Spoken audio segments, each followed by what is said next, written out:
Welcome to Talmudic Treasures. Today we're learning Sotah page 39, in which we find here, as well as also in Tractate Megillah, there is a question that's being posed to the great rabbi by the name of Rabbi Elazar ben Shamua by his students.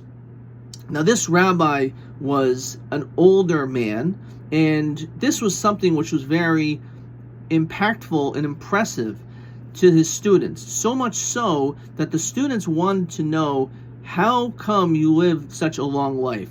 What did you do to be able to achieve this blessing of longevity, so that we also should be able to do the same thing? This is what the students asked the teacher. And he said the following. One of the things that he said was that when I travel in the study hall, in class, and my students are sitting on the floor, and I need to get from one side of the room to the other side of the room, I'll read what it says. It says, "V'lo posati al rashi am kodesh," that I literally did not step over the heads of this holy nation. In other words, it sounds almost like that he did not physically step on his students' heads, which would show a total lack of respect to those people. Instead, I made sure not to step on your heads.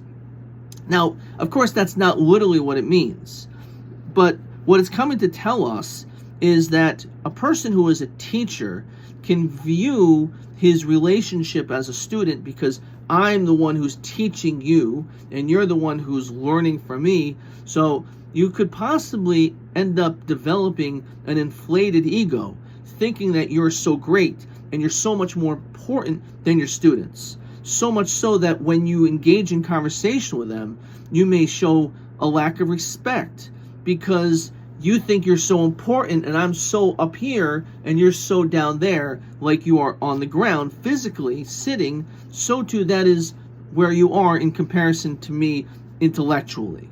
On this, Rabbi Elazar ben Shamua, he said, no. When it came to my relationships with my students, and this is him responding to his students, I never stepped on your heads. In other words, I always showed great level of respect. I never considered that just because I'm your teacher, that I'm better than you. Rather, I considered to myself as an individual that would always show respect to you regardless of all situations. And this is a very important message.